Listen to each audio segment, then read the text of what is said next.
Happy Tuesday to you. My name is Amanda, also known as Ketoginja. Today I'm going to show you guys one of my most requested recipes. It is the most liked, most shared recipe that I have, and that is my chili. It's going to be like a chorizo chili, so it's got ground beef and chorizo in it. This is one of those dishes that if I make it for someone, they're going to stalk me for the recipe, so I'll be sure to leave the recipe for this down below. My chili recipe gets a lot of fanfare, and I will tell you, if you're someone who normally likes beans in your chili and you like a heartier chili, do not skip the chorizo. Even if it's an ingredient that you don't cook with very often, I am here to tell you that that's what really kicks this chili up a notch and makes it so freaking delicious. You're just gonna love it, and it's really, really easy. Did I say it's easy? Because it's easy. Here's what you need. All right, guys, here is the recipe if you want to screenshot it, but I'll also leave it down below. You will need 1.5 pounds of ground beef and 2 chorizo sausages. Now, I buy the ones from Aldi. They're like dried, so I cut them out of the casing. I'm gonna use 2 of these. You can use fresh ground chorizo too, but I really do like the bite of the firmer sausages. That's what she said. You'll also need 8 ounces of beef broth, a can of fire roasted diced tomatoes. They have these all over the place. This is the Aldi version. Then you'll also need some tomato paste, about 3 tablespoons worth. You'll need a couple tablespoons of Worcestershire, oh heck. About 2 to 3 tablespoons of Worcestershire sauce. Then your seasoning, some cumin, chili powder, cayenne pepper, salt, pepper, and then you'll also need a tablespoon of olive oil for these puppies. So I'm gonna do 1 small yellow onion diced, and then I normally use 1 whole red bell pepper, but I have the little ones today, so I'm just going to dice up about a large bell pepper's worth. The first step is going to be to get our veggies diced up. So I'm going to go ahead and dice up my yellow onion and then also my peppers.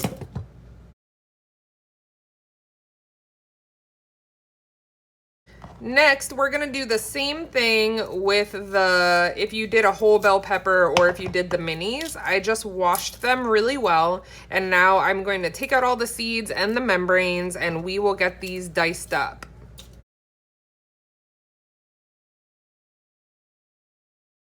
Onions and peppers are all diced up. Now it's time to get into the chorizo. Now I will tell you, it is a little messy, but worth it.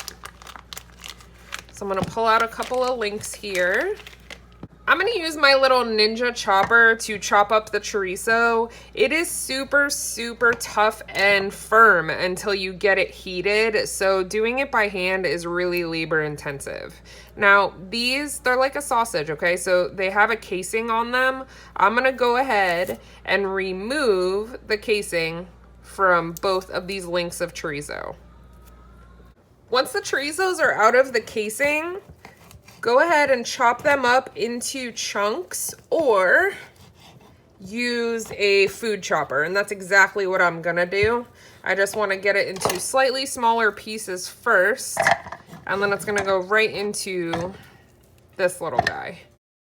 Ground up. It's very hard to get it to this texture without like a food processor or a chopper, so you've been warned.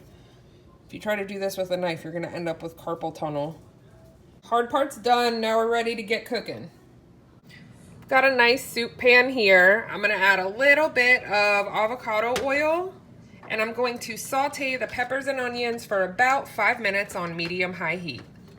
We're gonna cook these for about 3 to 5 minutes. The heat is gonna come down to medium, and we are going to add the garlic. Now, if you're using fresh, it's 3 diced cloves, so I'm gonna use about a tablespoon of the jarred minced garlic, and then I'm also going to add all of my spices, salt and pepper. We're gonna stir this together over medium heat. Next, we add our ground beef and our chopped chorizo into the mix. We are going to stir this or spatulate this all together until it is completely cooked and everything is married together. Should take about 10 minutes. Spatulator! Spatulate! Okay, so full confession, this was dirty and I thought that I was gonna get by with a wooden spoon, but I just can't really do ground beef without the spatulator anymore. Sorry, friend, welcome back. Brown this up. Okay, once your ground beef is all browned, go ahead and turn the heat down. I am going to drain out some of the excess grease with a strainer. You don't need to be really precise about this, just get most of the excess grease. Okay, I drained the mixture just a little bit. Now I'm going to add the can of fire roasted tomatoes, a couple tablespoons of Worcestershire sauce. I get such anxiety when I have to say that. 8 ounces of beef broth, about 3 tablespoons of tomato paste, hopefully. Now just stir all of these ingredients together and we're gonna let it simmer. Now there are 2 ways to do this. The fast way, which is simmer for about 20 to 30 minutes on medium. And then there is the slower way, which is my preference, and we are going to let this simmer away on low for about an hour. Wait till you see how gorgeous this is in an hour. While the chili is simmering, I want to give you guys a book recommendation. Now, I don't recommend keto books very often because I find a lot of them, especially for beginners and people that are new to keto, a lot of the books tend to read like a medical student exam and they're hard to follow and they can be a little bit overwhelming. The people that come from the company Perfect Keto wrote a book called Keto Answers. I was super fortunate to be kind of one of the first group of people to read and review this book. And I have to tell you, it is such an easy to follow format and it answers every single question you could possibly have about keto. It covers absolutely everything. Here, let me tell you.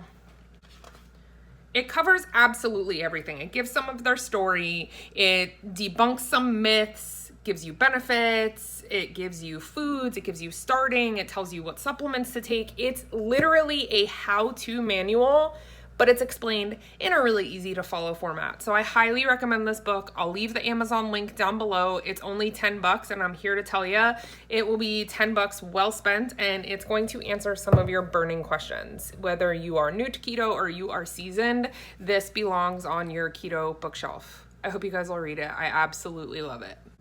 My timer just went off and now I have amazing hearty chili and I don't know how I'm gonna wait until dinner to eat this. Making dinner early in the day is always like sabotage for me because I want to eat it now.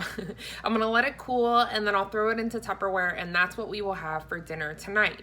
I haven't fully decided how I'm going to serve it yet. I'm actually thinking that I might bust out, I got one of the chaffle makers, waffle bowl, by the company Dash. So it's like a little waffle bowl maker. I might do like chaffle bowls. Now, if I make it and it's a success, I will share the recipe with you guys. But I've made a bunch of different chaffles and I have yet to be blown away. So we will see what happens. If it ends up being an awesome chaffle recipe, I'll probably share it on Instagram or I will make something else with it and make a new video.